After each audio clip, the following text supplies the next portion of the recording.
En este pasaje quiero que primero veamos tres verdades o realidades respecto a la venida de nuestro Señor Jesucristo.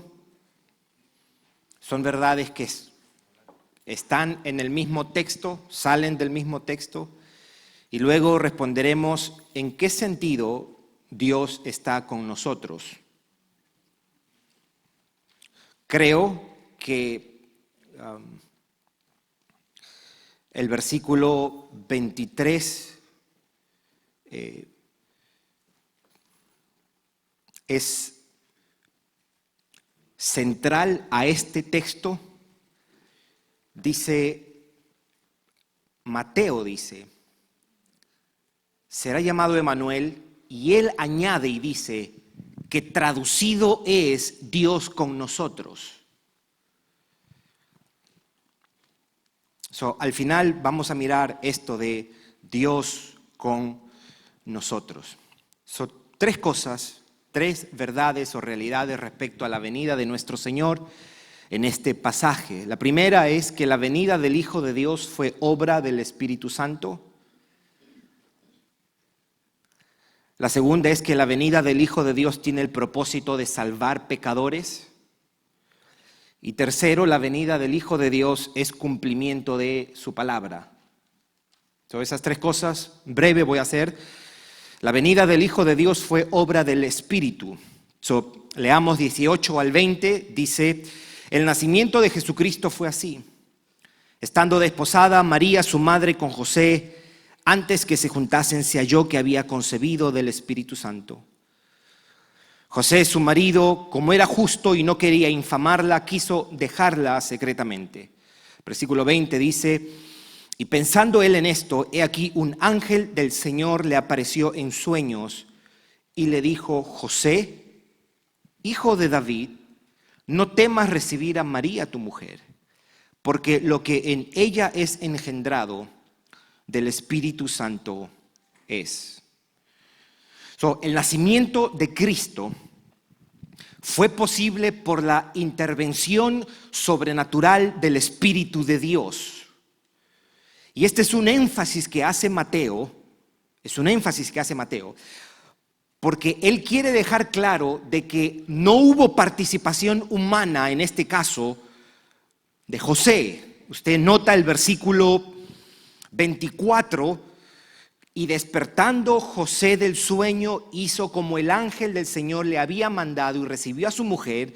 Y note lo que Mateo dice, pero no la conoció hasta que dio a luz a su hijo primogénito.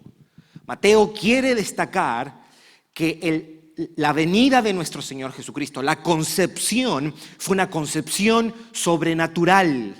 No fue por intervención humana. Su venida a este mundo fue obra del Espíritu. Y es cierto que todo alrededor de este relato está matizado y está rodeado de una demostración sobrenatural del poder de Dios.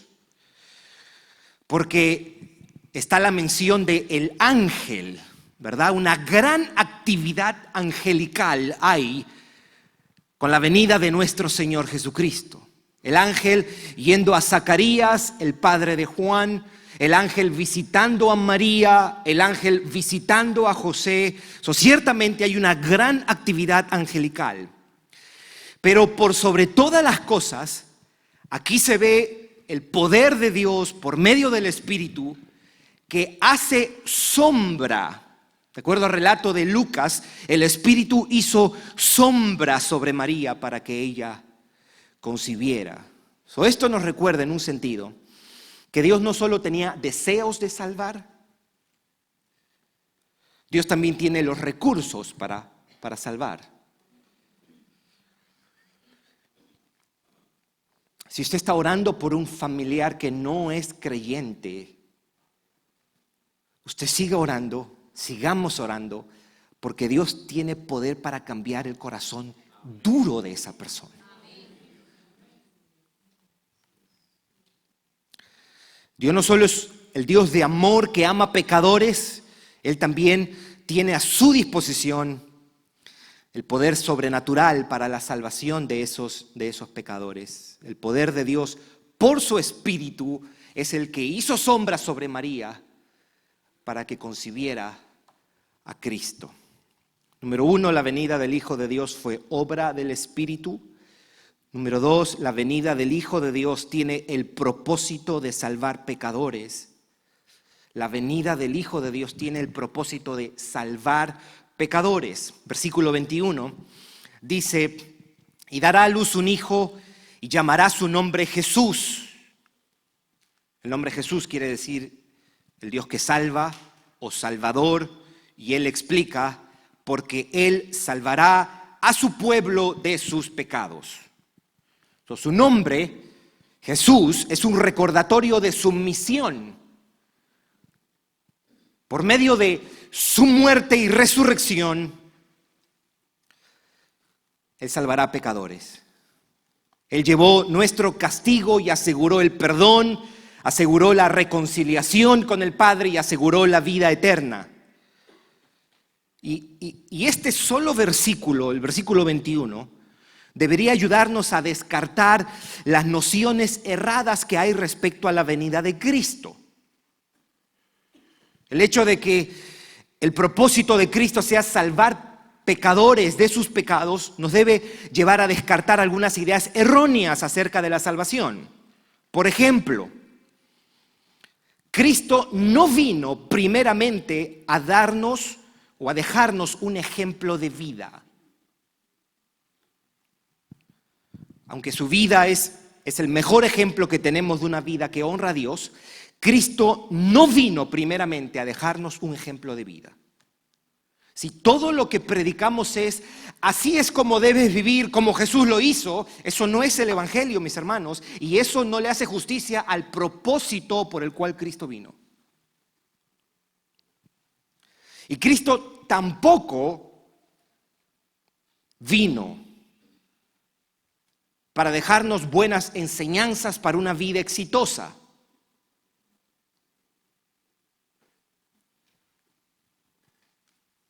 Aunque sus enseñanzas son buenas y necesarias para su pueblo, Cristo primeramente no vino para dejarnos una buena enseñanza para una vida exitosa.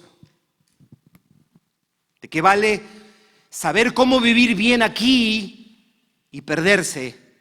Cristo vino a salvar pecadores, mis hermanos. Cristo vino a resolver el problema de este mundo, que es el pecado. Si usted está sin Cristo, mi amigo, mi amiga, con todo lo desafiante, lo difícil y triste que puedan ser las dificultades que enfrentas en este mundo, mi amigo, mi amiga, ese no es tu mayor problema. Tu mayor problema es el pecado. Estás enemistado con Dios. Estás bajo la condena de Dios. Pero no tienes que quedarte así. Cristo sigue siendo salvador de pecadores como tú.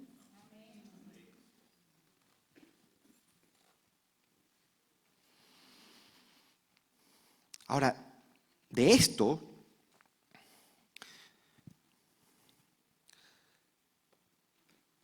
se debe deducir. El propósito de la salvación de pecadores también nos dice que a quien Cristo viene a salvar no se pierde. La salvación, mis hermanos, es un decreto eterno y es un acto asegurado por Cristo. Él salvará. Note la certeza que hay. La muerte de Cristo salva pecadores. Esto no es, los salva siempre y cuando se porten bien. No, eso sería terrible. Ahora, es cierto que la marca o la señal de los que han sido salvados es una vida de obediencia a quien Cristo salva. Él salva.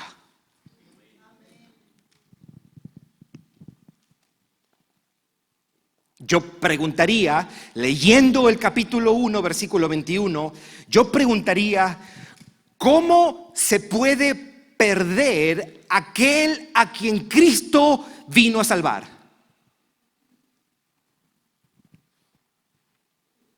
La venida del Hijo de Dios tiene el propósito de salvar pecadores. Y me atrevería a añadir esto. Cristo no viene a darte tu mejor vida.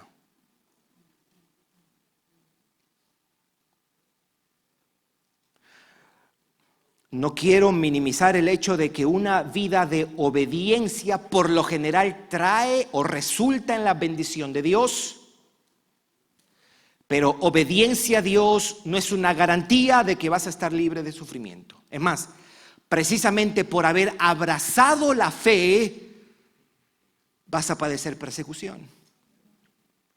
¿No dijo Jesús? En el mundo tendréis aflicción, pero confiad, yo he vencido al mundo. Pablo, la primera lección que se registra en el libro de Hechos de Pablo, la primera clase de discipulado de Pablo, ¿sabe qué le dijo Pablo a los creyentes? Les dijo: es necesario que a través de muchas tribulaciones entremos en el reino de los cielos. Seguir a Cristo nos va a costar. Él no viene a darnos una vida romántica. No, Él viene a salvar pecadores. La vida romántica la experimentamos a pesar de la dificultad, porque experimentamos que Cristo es suficiente aún en medio del dolor y la aflicción. Cristo viene a salvar pecadores, mis hermanos. Y número 3, la venida del Hijo de Dios es cumplimiento de la palabra de Dios, cumplimiento de su palabra. Leamos versículos 22 y 23. Dice: todo esto aconteció para que se cumpliese.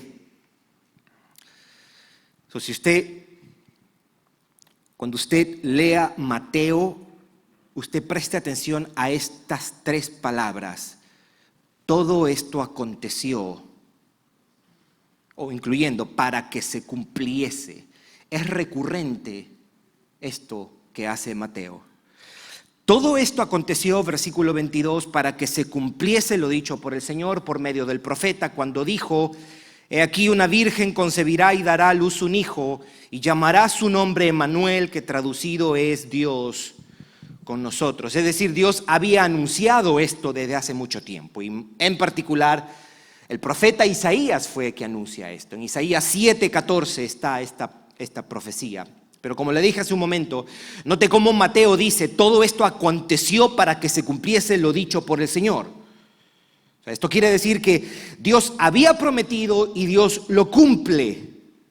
La voz del profeta era en realidad la voz de Dios. Dios mismo era quien había dicho que esto sucedería. Dios había prometido un Salvador y Dios lo hace venir. Dios había prometido salvación y Él mismo la ejecuta. Cristo viene como el cumplimiento de las profecías mesiánicas hechas a Israel. Cristo cumple la palabra de Dios. Cristo es el cumplimiento de las promesas de Dios. Y entre otras cosas, cuando uno lee estos versículos 21, 22 y 23, esto nos recuerda algo de aquí para adelante. La venida de Cristo para salvar pecadores nos recuerda que Dios cumple lo que promete. Y también nos recuerda que la salvación siempre ha sido la agenda de Dios.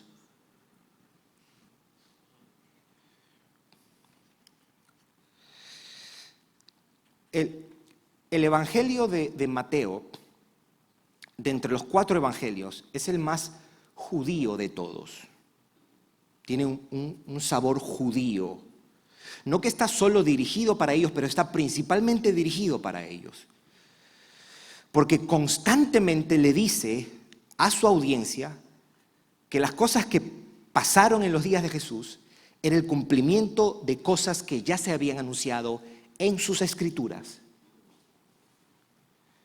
Mateo le está mostrando a su audiencia que Cristo es el gran Mesías que esperaban.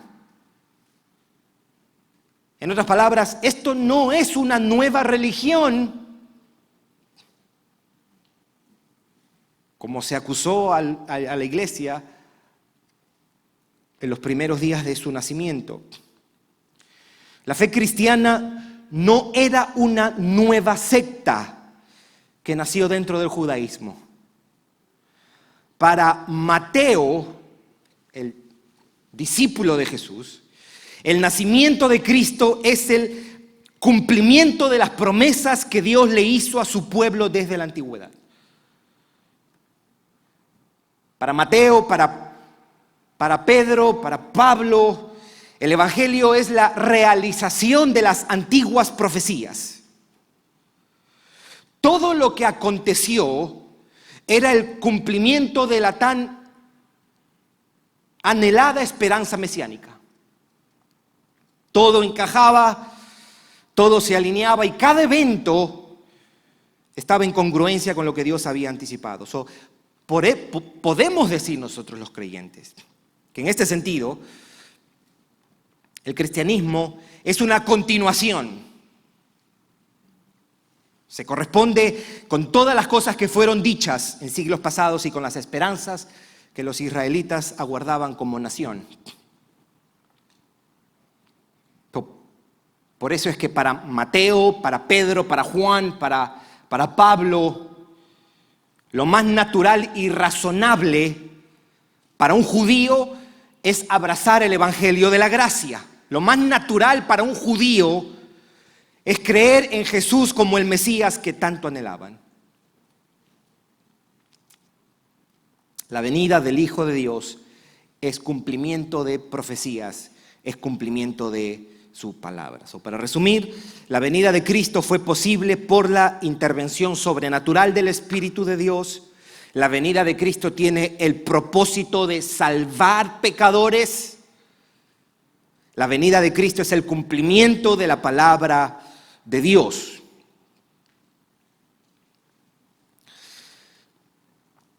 Pero me atrevo a decir que el punto central del pasaje es lo que dice en el versículo 23.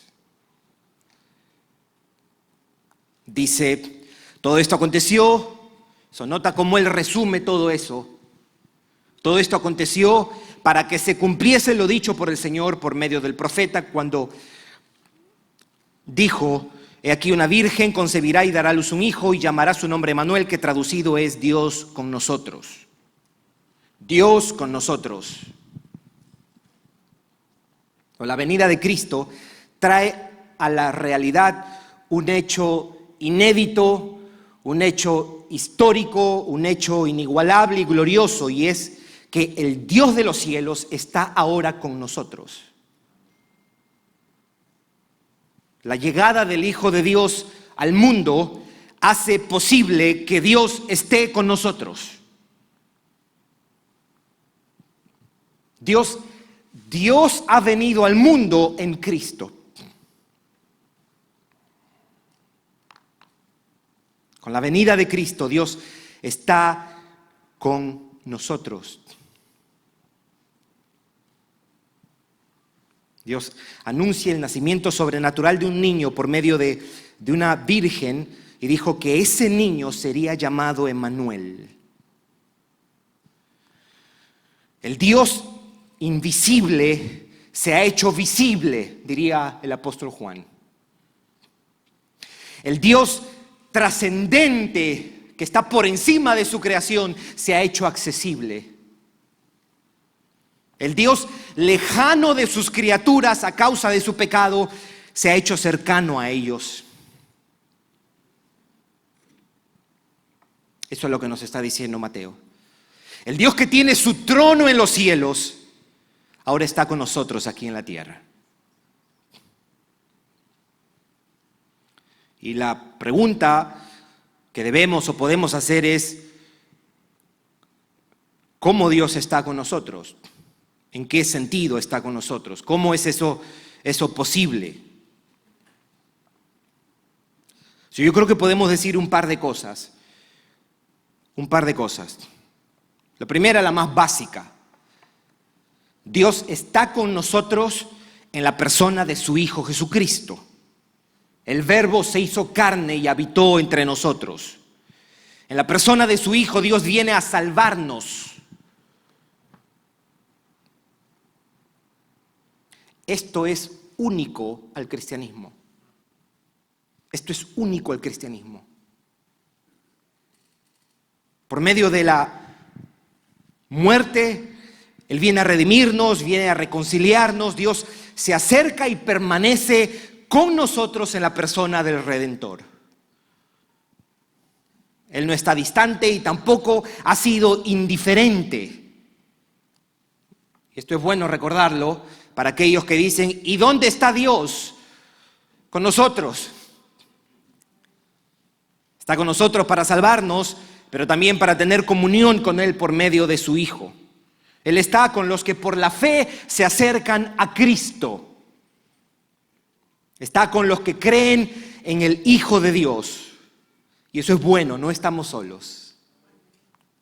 En su Hijo tenemos un sacerdote, mis hermanos, un pastor. En Cristo tenemos el agua que sacia, el pan que da vida, sostiene. En Cristo tenemos el camino, la verdad y la vida, porque Él es Dios. Pablo decía en Colosenses 1:15, Él es la imagen del Dios invisible, el primogénito de toda creación, porque en Él fueron creadas todas las cosas. Las que están en los cielos y las que están en la tierra, visibles e invisibles, sean tronos, sean dominios, sean potestades, todo fue hecho por medio de Él y para Él. Y Él es antes de todas las cosas, y todas las cosas en Él subsisten. Y Él es el principio, el primogénito de entre los muertos, para que en todo tenga la preeminencia, por cuanto agradó al Padre que en Él habitase toda plenitud. Y por medio de Él reconciliar consigo todas las cosas, en los cielos y en la tierra. Dios está con nosotros en la persona de su Hijo. Él es el Salvador de pecados, quien sigue salvando al que está perdido y que preserva a los que son salvos. 2, Dios está con nosotros a través de su palabra.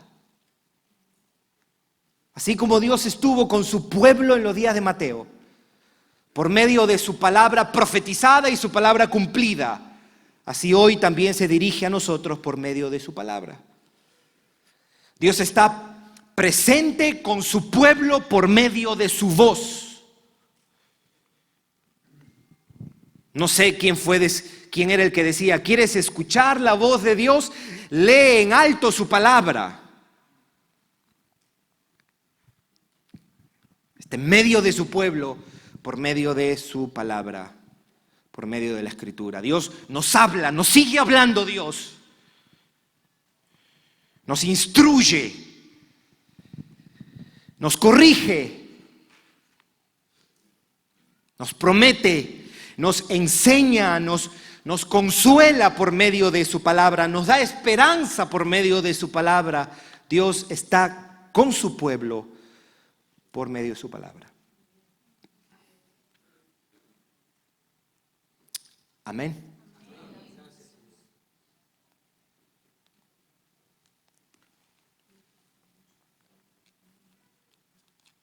Y 3, Dios está con nosotros por medio de su Espíritu.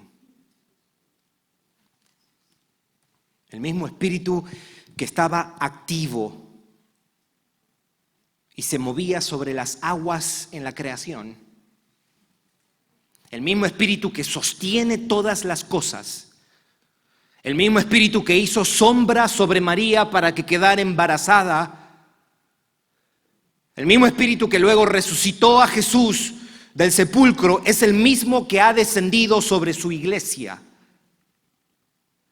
Y es el que da vida a los pecadores. Es el que habita en su pueblo, el que consuela a su pueblo.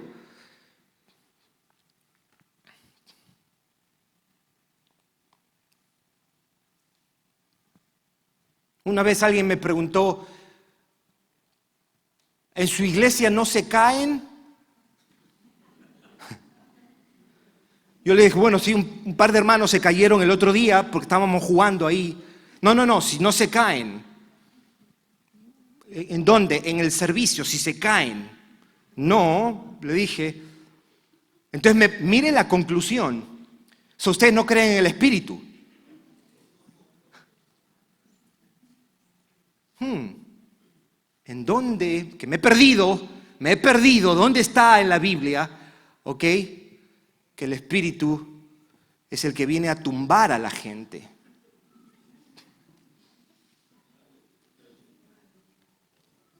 El Espíritu lo que viene a hacer a favor de la iglesia es abrir los ojos para ver a Cristo y para que nos transforme en la semejanza de Cristo. El Espíritu lo que hace es aplicar los beneficios o aplicar la redención en el pueblo de Dios al transformarlos en la imagen de Jesucristo. Eso es lo que hace. Y eso sucede sin que usted se caiga. Ahora, si se quiere caer, it's fine. Usted se puede caer aquí.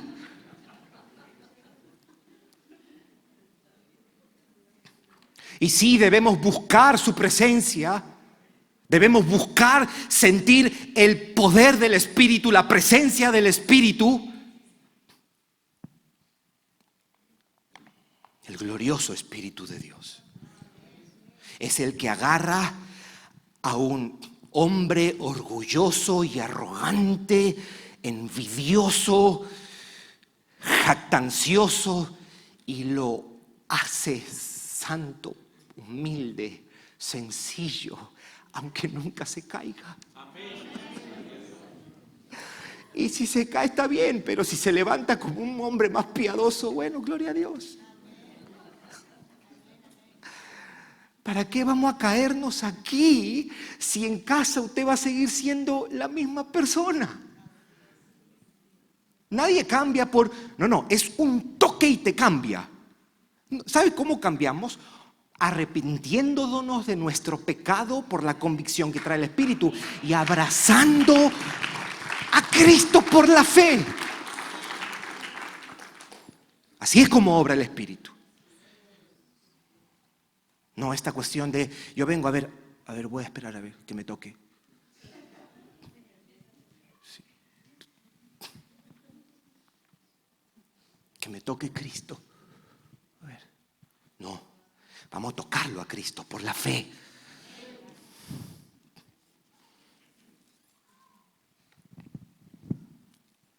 Él es el que derrama, esto es Romanos 5, Él es el que derrama el amor de Dios en nuestro corazón. La realidad del amor de Dios en Cristo lo trae el Espíritu con poder a nuestros corazones.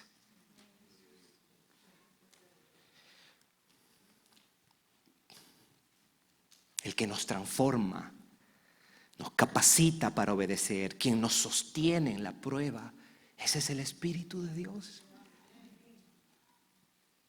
No estamos huérfanos, dijo Jesús cuando prometió su Espíritu. Dios está con nosotros por medio de su Espíritu. Quiero hacer una observación de este pasaje porque la profecía de Isaías 7:14 era no solo una profecía, sino en realidad era una señal que servía de promesa para ese tiempo. Y la promesa fue hecha al rey Acaz, rey de Judá. ¿En qué contexto? Cuando el rey de Israel y el rey de Siria se juntan para atacar a Judá, Isaías va donde el rey Acaz y le dice de parte de Dios que nada le pasará. Isaías le dice, tranquilo, no va a pasar nada. Y le dice, te voy a dar una señal. En realidad le pide una señal, pide una señal, pero él no quiere pedirla. Y el profeta le dice, la señal sería una mujer que daría a luz un hijo y el nombre de ese niño sería Emmanuel, o Dios con nosotros. En otras palabras, el niño era la señal de la promesa de Dios. El niño que iba a nacer en ese tiempo. El niño que iba a nacer de esta mujer servía para recordarle a Acaz y para recordarle a su pueblo que en medio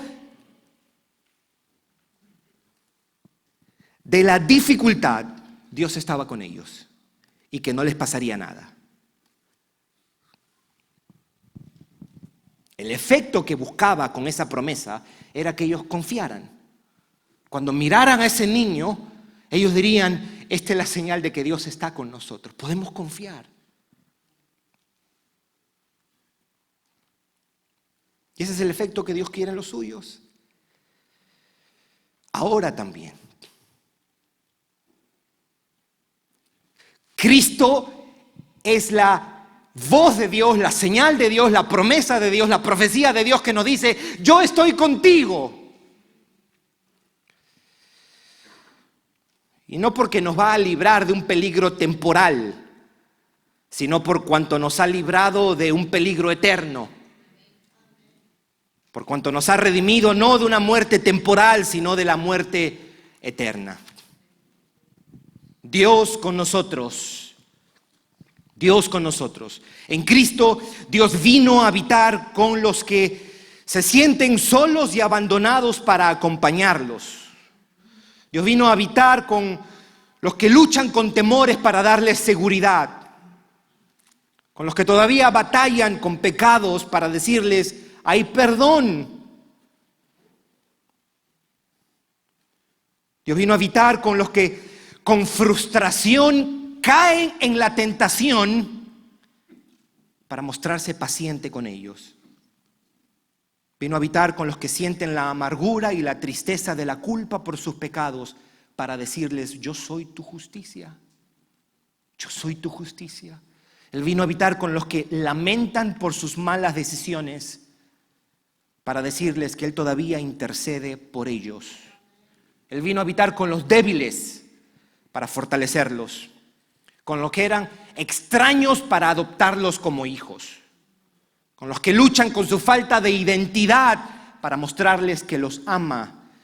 Él vino a habitar con los que lloran para consolarlos, con los tristes y deprimidos para animarlos, con los que sufren y se duelen para sanarlos. Dios con nosotros. Dios con nosotros, mis hermanos. Esa es nuestra confesión como cristianos. Si alguien te pregunta, ¿qué es lo que tú crees? Y te dice, te pido que seas breve. Le puedes decir, los cristianos creemos que Dios está con nosotros. Cristo es Dios con nosotros. No tienes que añadir más, no tienes que decir más. Dios con nosotros es la mejor explicación de lo que creemos. Ese es nuestro credo, por así decirlo. Es la descripción de uno de los eventos más espectaculares en la historia de la humanidad y con acento en la palabra espectacular.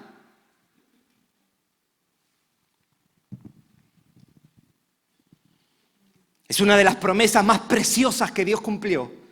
Dios con nosotros es la explicación de la Navidad, mis hermanos. Y debería ser la celebración de la Navidad. Dios con nosotros es la razón por la que existe el cristianismo. Por la que existe la iglesia cristiana y los cristianos. Dios con nosotros es la razón por qué tantos cristianos lo han dejado todo en estos 2000 años de historia. Dios con nosotros es la razón por la que Esteban, antes de morir, pide misericordia para los judíos que lo apedrean. Dios con nosotros es la razón por la que Juan el Bautista y Jacobo fueron decapitados. Dios con nosotros es la razón por la que Ignacio de Antioquía, cuando iba camino a la muerte, les escribe cartas a las iglesias por donde pasaría para que por favor no me rescaten. Dios con nosotros es la razón por la que John Bunyan prefirió ser enviado a la cárcel 12 años y dejando a sus hijos, incluso cuando podía regresar a su casa si él dejaba de predicar el evangelio. Dios con nosotros es la razón por qué el cristianismo no desapareció cuando fue considerado una religión ilegal, cuando fue perseguida por el imperio. Dios con nosotros. Dios con nosotros. Dios con nosotros explica por qué tantos cristianos, siendo arrastrados para ser quemados, no renunciaron a su fe. Dios con nosotros explica por qué tantos creyentes, siendo llevados para ser devorados por leones, permanecieron valientes y sin ser intimidados. Dios con nosotros. Dios con nosotros es la única justificación por qué hoy día, 2019, tantos de nuestros hermanos en la fe, en China, Irán, Corea del Norte, continúan celebrando sus servicios, corriendo el riesgo de ser arrestados. Dios con nosotros es la razón. Dios con nosotros es la respuesta de por qué todavía hoy cristianos prefieren ir a la cárcel que negar su fe. Mis hermanos, Dios con nosotros es la causa por qué todavía perseveramos. Él nos hace perseverar. Dios con nosotros es la razón por la que todavía creemos. Dios con nosotros es la razón por la que podemos confiar hoy día.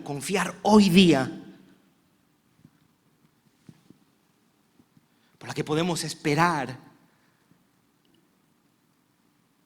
Es la razón por la que todavía podemos sonreír en medio del mayor problema que podamos estar atravesando.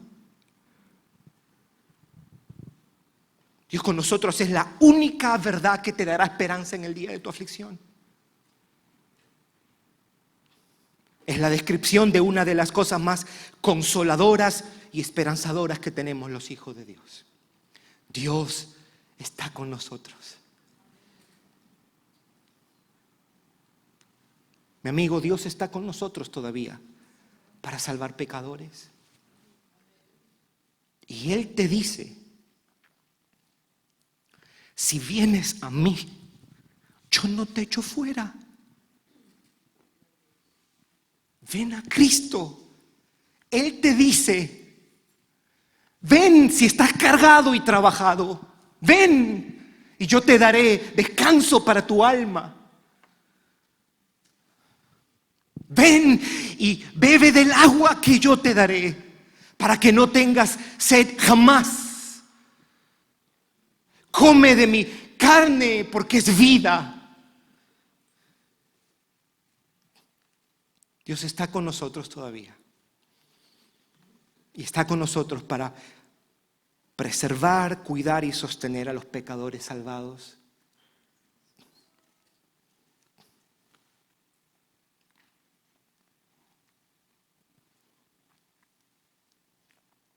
Cristo es Dios con nosotros para hombres de este mundo que necesitan salvación. Y Cristo es Dios con nosotros para los creyentes que necesitamos ser guardados y protegidos. ¿Qué es la Navidad? Es la celebración de una gloriosa realidad. Dios está con nosotros. Emmanuel.